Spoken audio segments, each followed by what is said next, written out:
"Sir, do you know how my mother died?" she whispered. The billionaire looked away, fighting back tears. The champagne glasses were still ringing with the sound of a toast when a small voice cut through the ballroom like a blade. "Sir, do you know how my mother died?" Daniel Cole turned so fast his drink spilled over his knuckles. Every conversation in the room seemed to fold in on itself. 3-year-old Lily stood in the middle of the marble floor in her small gray dress, the one the housekeeper had ironed that morning, looking up at him with the kind of steady patience only children have. The patience of someone who has waited a very long time to ask a question and has finally decided tonight is the night. Daniel looked away. His jaw tightened. For a man who had negotiated $100 million mergers without blinking, he could not make himself meet a 3-year-old's eyes. "Lily, sweetheart," said Marisol, the head housekeeper, rushing forward with her hands already reaching for the girl's shoulders.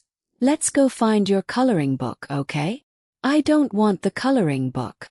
Lily didn't move. "I want Mr. Daniel to tell me." The engagement party had been going for exactly 40 minutes. Vanessa Hale, Daniel's fiancée, stood near the ice sculpture in a champagne-colored gown. Her smile frozen somewhere between polite and furious. She set down her glass with a soft, deliberate click. "Someone should really take her upstairs," Vanessa said, loud enough for the nearby guests to hear. But her eyes stayed fixed on Daniel. Daniel didn't answer her. He was still looking at Lily. 2 years. It had been 2 years since Grace Whitfield, the woman who had cooked breakfast in this house every morning for 6 years, who had hummed old songs while she folded laundry, who had once stayed up all night with Daniel when his father died because she said nobody should grieve alone in a house this big. 2 years since she had been found at the bottom of the service stairwell behind the West Wing, her neck broken. The coroner's report reading accidental fall. Nobody had questioned it. Grace had no family listed except a toddler daughter with no father on record. The staff whispered for a few weeks. Daniel had paid for the funeral himself quietly, and told everyone it was simply the decent thing to do for an employee of 6 years. He had taken Lily in because there was, quite literally, nowhere else for her to go, and because some tangled knot of guilt in his chest wouldn't let him do otherwise. He had never once, in 2 years, told Lily how her mother died. He had never let himself think too hard about why Grace had been on those stairs at 11 o'clock at night, when her shift had ended at 6. "Lily," Daniel said finally, crouching down so they were eye level. His voice came out rougher than he meant it to. "Your mama had an accident. Fell. It was very sad, and I'm so sorry." Lily tilted her head, studying him the way she studied everything, slowly, seriously, like a much older person trapped in a small body. "Nana says she didn't fall." The room went very quiet. Nana was what Lily called Ruth, the elderly laundress who had worked in the house even longer than Grace had. Daniel's eyes found Ruth across the room, standing near the kitchen doors with a tray of hors d'oeuvres frozen in her hands, her face gone pale. "Ruth," Daniel said carefully, "can I speak to you for a moment?" But before Ruth could answer, Vanessa stepped between them, her voice bright and brittle. "Daniel, darling, it's our engagement party. Can we please not do this right now, in front of everyone?" He looked at his fiancée for a long moment, really looked at her, the way you look at someone when a small crack has just opened in the floor beneath your feet. Something in her tone, something in the way she'd said right now, as if there might be a better time, a private time, a time when the truth could be managed instead of witnessed. "Vanessa," he said slowly, "how do you know what this is about?" Her smile didn't waver, but her hand, resting on his arm, tightened just slightly. "I don't. I just think a child's fantasy shouldn't ruin our night." "Child's fantasy." Daniel filed the phrase away like a splinter under skin. He straightened up and turned back to Ruth, who had set down her tray and was twisting her apron in her hands like she wanted to disappear into the wallpaper. "Ruth, what did you tell her?" "Nothing, sir. I would never." "Ruth." His voice dropped, gentler now, the voice he'd used the night his father died, the voice that made people trust him even when they had every reason not to. "Please." The old woman's eyes filled. She glanced at Lily, then at Vanessa, then back at Daniel, and something in her seemed to break loose after 2 years of holding it shut. "I told her," Ruth whispered, "that her mother would never have gone near those stairs at night. Grace was terrified of that stairwell ever since the light went out down there. She always took the front hall after dark. Always." Ruth's hand shook. "I told the police that back then. Nobody wanted to hear it." Daniel felt something cold slide down the back of his neck. He looked down at Lily, who had not moved, who had not cried, who was simply waiting, the way she had apparently been waiting for 2 entire years, for someone in this house to finally take her question seriously. "Sweetheart," he said quietly, kneeling again, "I'm going to find out. Promise you. I'm going to find out exactly what happened to your mother." Behind him, he heard Vanessa's heels click once against the marble, sharp and fast, before she caught herself and slowed to a graceful, unhurried walk toward the terrace doors, the walk of a woman trying very hard not to look like she was running from something. By midnight, the guests were gone, the caterers had packed their trays, and the ballroom stood empty except for Daniel, sitting alone at the bottom of the grand staircase with a folder in his lap.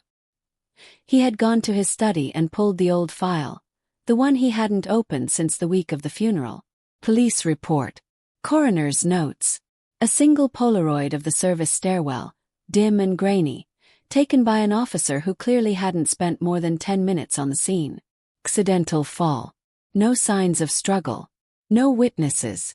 But now, rereading it with Ruth's words echoing in his skull, the report felt thinner than tissue paper. There was no mention of the broken light in the stairwell. No mention of Grace's known habit of avoiding that exact staircase after dark. No interview with Ruth at all, despite Ruth insisting she'd spoken to an officer. Daniel flipped to the last page. The responding officer's signature was smudged, but the badge number was legible. He wrote it down. A floorboard creaked behind him. He turned to find Marisol standing in the doorway of the study, still in her uniform, her arms crossed tightly over her chest. "You should sleep, sir," she said. But she didn't leave. "Marisol, 2 years you've worked in this house. Did you ever see anything strange the weeks before Grace died?" She hesitated, the kind of hesitation that told him everything before her mouth caught up. "There was an argument," she finally said. "About 3 weeks before. I heard it through the kitchen door. I didn't see who it was with. Grace was crying. She said something like, 'You can't just erase people because they're inconvenient.'" Daniel's pen stopped moving. "Erase people. I thought she meant her old job, sir. Before she came here. I didn't think." Marisol shook her head. "I should have said something at the time. I'm sorry." "It's all right."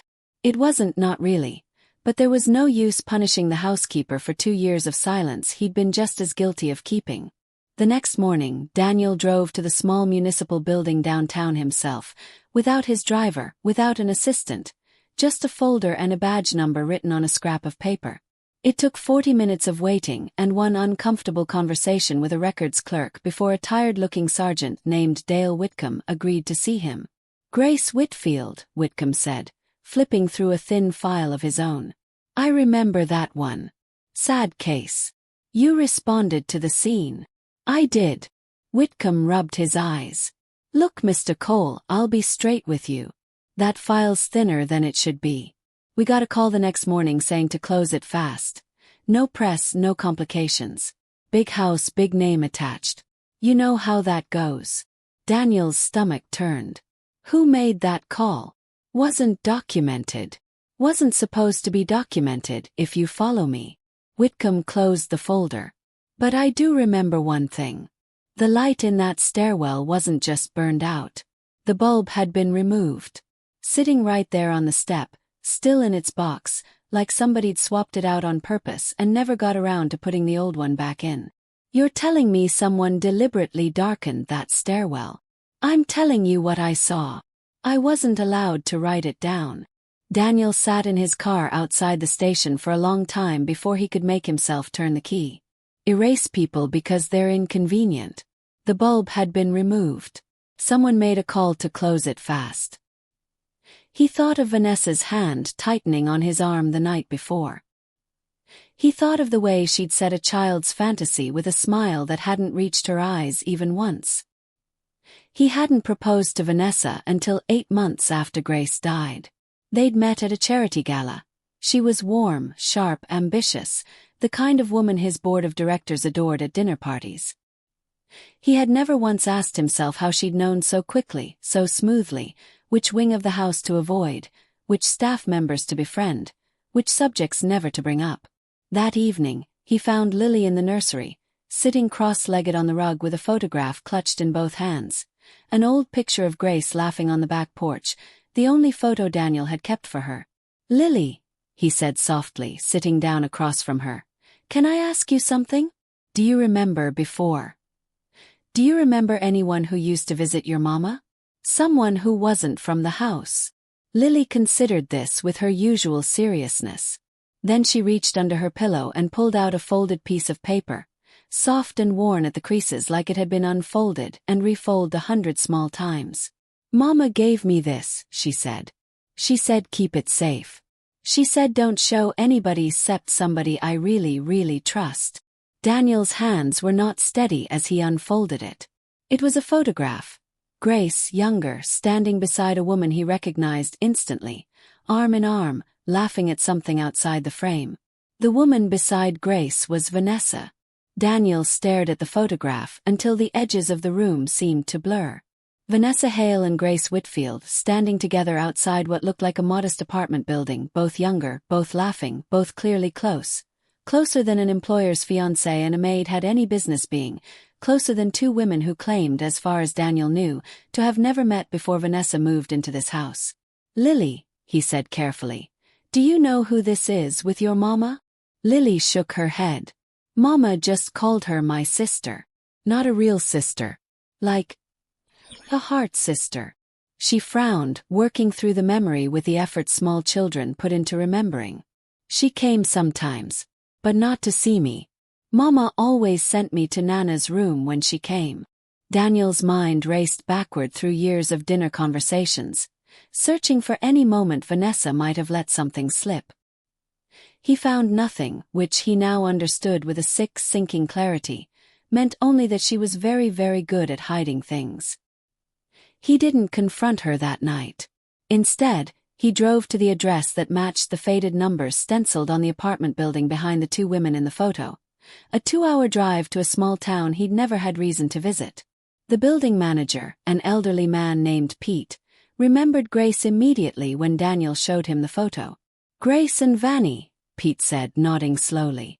"Lived 2 doors down from each other for years, right up until Grace moved for that housekeeping job. Thick as thieves, those two. Grew up practically like sisters after Grace's own family passed. Vanny, Vanessa, went by Vanny back then." Pete scratched his chin. "Funny thing, actually. There was some kind of falling out right before Grace left town. Money trouble, I think. Vanessa had borrowed a good bit from Grace. Grace had come into a small inheritance, nothing huge but enough. Never got paid back, far as I heard." Daniel felt the floor tilt beneath everything he thought he knew. "Do you know if they stayed in touch after Grace moved?" "Couldn't tell you. But I do remember Vanessa asking around, maybe 2-3 years back, real interested in where Grace had ended up working. Some big house, I told her. Guess she found it." Daniel drove home in silence, the photograph on the passenger seat like a live wire he didn't dare touch. He understood now, in pieces that clicked together with sickening ease. Vanessa hadn't stumbled into his life at a charity gala by chance. She had followed Grace, chased an old debt, an old grudge, straight into Daniel Cole's mansion, and found something far more valuable waiting there than the money Grace had never repaid. He thought of the argument Marisol had overheard.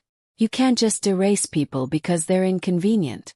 Grace had recognized her old friend the moment Vanessa arrived at the house, recognized the calculation behind her sudden warmth toward Daniel, understood exactly what Vanessa was maneuvering toward. And Grace, loyal to a fault, had likely confronted her. Had likely threatened to tell Daniel the truth about who Vanessa really was, where she'd really come from, what she'd really done to a woman who'd once considered her a sister. 3 weeks before Grace died, that argument happened. 3 weeks later, a light bulb sat removed from its socket on a darkened staircase, and Grace Whitfield fell to her death in the one part of the house she'd always been too afraid to walk through alone. Daniel sat in his car in the driveway for a long time before going inside, his hands gripping the wheel, his mind turning over every gentle smile Vanessa had ever given him, every soft touch, every carefully chosen word, searching for the exact moment the performance had begun, and finding with a growing horror that he could not locate one single moment when it might have been real. Inside, he found Vanessa in the sitting room, curled on the sofa with a glass of wine, looking every inch the woman he'd planned to marry. "There you are," she said, smiling. "I was starting to worry." He set the photograph on the coffee table without a word. Her smile did not move.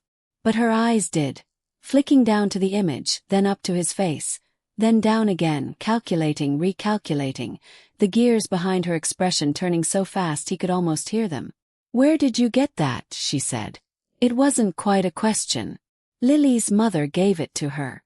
Told her to keep it safe. Told her to only show it to someone she really trusted. Daniel's voice was very quiet, very even. The voice of a man standing at the edge of something he could not yet fully see the bottom of. "I think Grace knew something might happen to her, Vanessa. I think she was making sure the truth would survive, even if she didn't." Vanessa set down her wine glass with exaggerated care. "Daniel, you're letting a 3-year-old and a photograph from years ago spin you into some kind of fantasy. That's the second time someone's called this a fantasy tonight." He held her gaze. "I went to your old building. I talked to your old neighbor. I know about the money. I know about the falling out." For the first time since he'd known her, Vanessa Hale's composure cracked. Not much, just a flicker. Just a half-second where something colder and older looked out from behind her eyes before the mask slid back into place.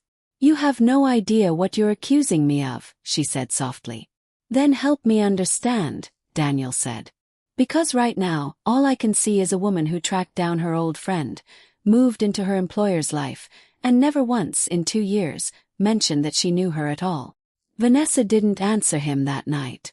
She left the sitting room without another word, and by the time Daniel checked the guest wing the next morning, her suitcases were gone. He should have felt relieved. Instead, a cold unease settled into his chest, the sense that a woman capable of what he now suspected would not simply disappear quietly into the rest of her life. Not when the only evidence tying her to Grace's death was a single photograph and the memory of a 3-year-old. He was right to worry. 2 days later, Sergeant Whitcomb called him directly. "Mr. Cole, you should probably come down to the station. We just got a call. Anonymous tip, claims the girl in your house isn't who you think she is. Says there's a custody issue nobody's told you about. Says the child might not be safe with you." Daniel's blood went cold. "That's absurd. I've had legal guardianship reviewed twice." "I know. I pulled the paperwork myself before I called you. It's all in order, done properly through the state. But somebody's trying to make it look otherwise, and fast. Somebody wants that little girl out of your house before this goes any further." Daniel drove home well over the speed limit. He found Marisol in the front hall, her face white. "Sir, a woman came by an hour ago. Said she was from Child Protective Services. She had a badge, sir, she looked official. I almost let her take Lily upstairs to assess the living conditions before Ruth recognized her voice through the study door." "Recognized her how?" "It was Vanessa, sir. Different hair, different glasses. But Ruth's known her voice for 2 years. She got Lily out through the kitchen and locked the service door before the woman could follow." Daniel found Ruth and Lily in the laundry room, Ruth's arms wrapped tightly around the little girl, both of them pale but unharmed. "She's trying to take her," Ruth whispered. "She's trying to take the only person who can say what she really knows." Daniel knelt in front of Lily, his hands shaking as he smoothed back her hair. "You're safe. I promise you, you are safe." But safety, he realized with a sinking heart, was not something he could guarantee simply by promising it. Vanessa had already shown him exactly what she was willing to do to remove an inconvenient witness. A 3-year-old with a memory and a photograph was, to a woman like that, no different than a maid on a darkened staircase. That night, Daniel called Whitcomb back, and this time he brought everything.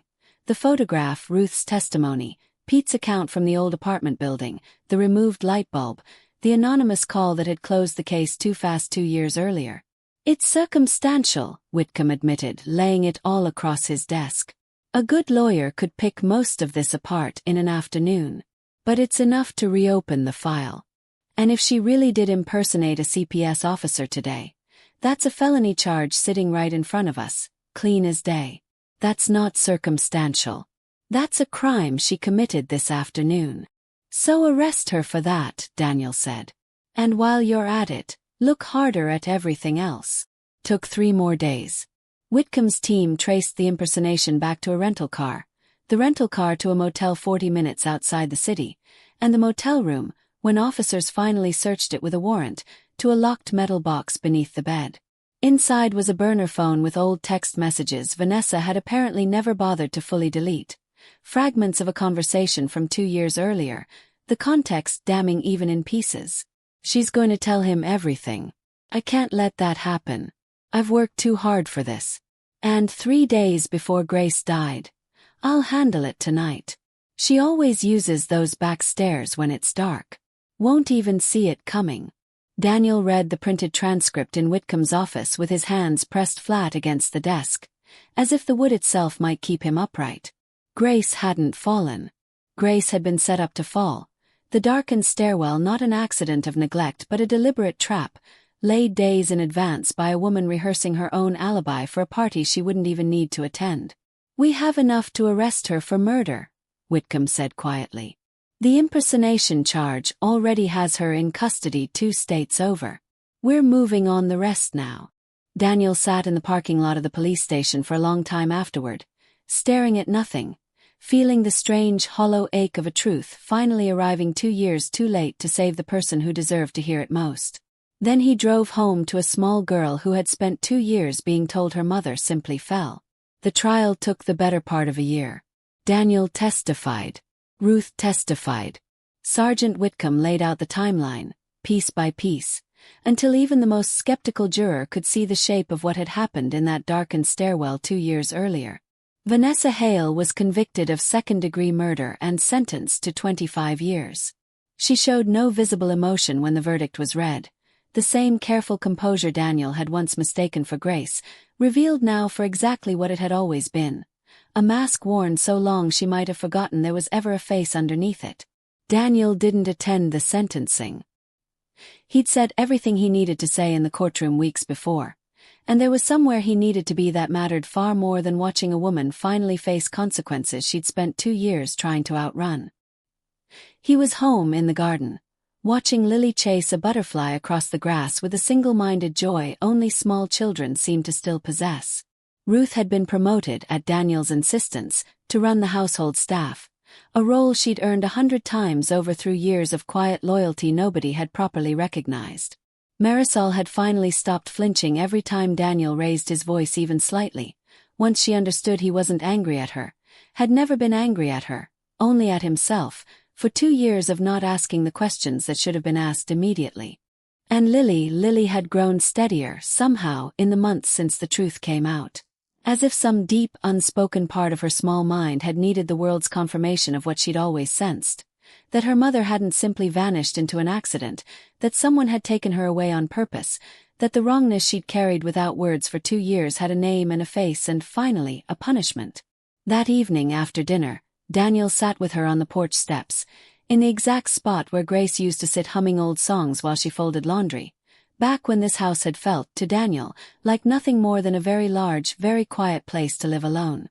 "Lily," he said, "I want you to know something." She looked up at him with those same serious, patient eyes. "Your mama loved you more than anything in this world.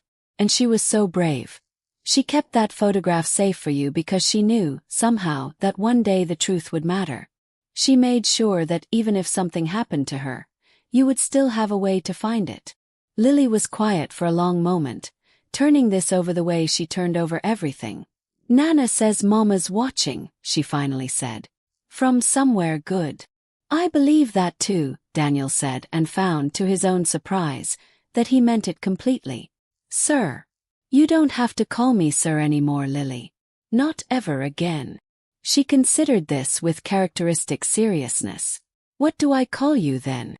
Daniel felt something shift in his chest, something that had been slowly rebuilding itself for months, brick by careful brick, ever since a 3-year-old's question had cracked open a truth he'd spent 2 years too afraid to chase. Whatever feels right to you, he said softly. Lily leaned against his side, small and warm in the fading evening light, and didn't answer right away. She simply watched the last of the butterflies drift across the darkening garden, unhurried, unafraid, safe now in a way she hadn't been safe in longer than she could remember. Daddy, she said eventually, testing the word like a new shoe, checking whether it fit. Daniel didn't trust himself to speak. He simply pulled her a little closer and let the words settle into the quiet evening, into a house that had finally, after 2 long years, stopped keeping secrets. Somewhere behind them, through the kitchen window, Ruth watched the 2 of them on the porch steps and smiled for the first time since the funeral. A real smile, unguarded, the kind Grace herself used to wear. The truth, it turned out, hadn't just brought justice. It had brought them home.